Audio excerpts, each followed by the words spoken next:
So the regular season's wrapping up, or it's wrapped up, and ballots are due. Who would your picks be for MVP, Offensive Defensive Player of the Year, and Coach of the Year? Okay, so listen. Bengals fans would tell you they should sweep the board. Bengals fans think they have the league MVP in Joe Burrow, the Offensive Player of the Year, Mr. Triple Crown Jamar Chase, and the Defensive Player of the Year, the sack champion Trey Hendrickson. I would say if you have the three best players in the league, probably should not need the Chiefs' help to make the playoffs. So those wouldn't be my picks. My MVP pick, and again, Wild said it exactly right. There is no argument for Patrick Mahomes to be the MVP, except for the fact that he's the league's most valuable player.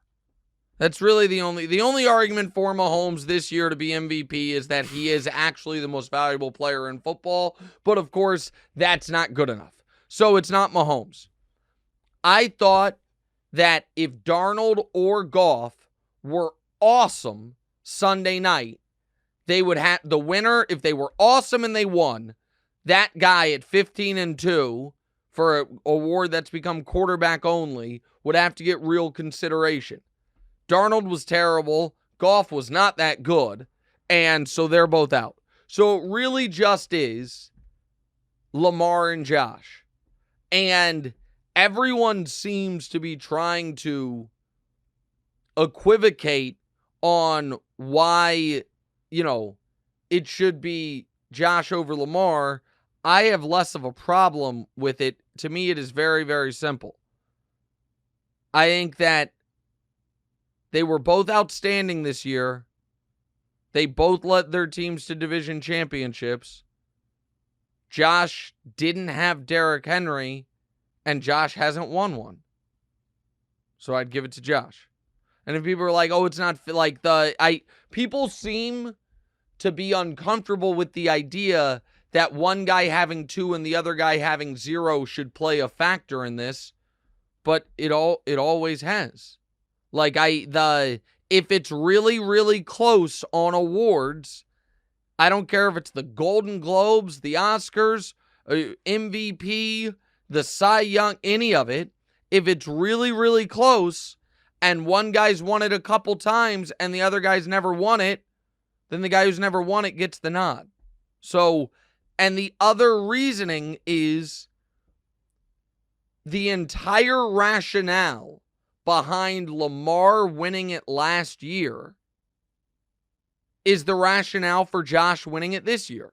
Didn't have the most eye-popping numbers, but did more with less. The team won 13 plus games, that was excellent in the biggest spots. So he gets it, to me. And also, the only reason we don't have right now a team going for a three-peat while also being undefeated is because of what Josh Allen did on that 4th-and-2 play. Now, you can say, well, the Chiefs ended up losing twice. Maybe I'm wrong. I don't think they would have played their JV roster had they been going for a Super Bowl. Or I'm sorry, going for an undefeated season. Which also, I didn't even think about this. This just occurred to me in real time. This would be the ultimate pain for Bills fans. Did the Bills beating the Chiefs this year increase the Chiefs' chances of beating the Bills in the playoffs again? Because it removed the incentive to play guys in week 17 or week 18 and potentially have guys get banged up because they were going for an undefeated season against what would have been a desperate Broncos team. Maybe, I don't know. But so Josh would be my MVP.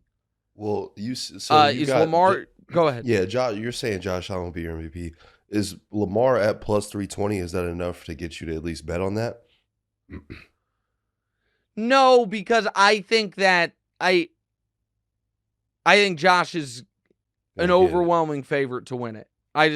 So I don't, and it's not the type of bet where It's like, oh, like the odds aren't going to change very much from now to then. And so, no, I would have Josh 1. And one other thing about Lamar winning it last year, with pretty pedestrian numbers, but all the intangible stuff that Josh has this year, it was a rout. 50 voters, 49 first place votes for Lamar. So it wasn't close in the end. All year long, we thought it was going to be close, and then the voters kind of herded to Lamar. So Josh would be my MVP. Saquon would be my offensive player of the year. Offensive rookie of the year. Brock Bowers has an awesome case. He was the best tight end in football this year, not for rookies, but for tight ends. But it's got to be Jaden Daniels. Defensive rookie of the year has to be Jared Verse, my preseason pick. And then defensive player of the year, in a weird year where Pat Surtain is the overwhelming favorite, people are going to say I'm a homer. I don't care. It should be Chris Jones. Because according to the Pro Bowl ballot, and I assume the upcoming All-Pro team, the Chiefs have one great defensive player, Chris Jones. They have no other defensive Pro Bowlers. None. It's just Chris. And yet, going into Week 18, they had the number 1 scoring defense in football. So, if you only have one great defensive player and you have one of the best defenses in football, and TJ Watt doesn't deserve it this year, I don't think Hendrickson deserves it when he was on a terrible defense, I would say Chris Jones. Chris Jones isn't going to win it, though. Hey, thanks for watching. Hit the subscribe button to get more from the show, and make sure to click the bell to get notified every time new content drops. Check out full episodes of What's Right wherever you get your podcasts, or just click the link in the description below.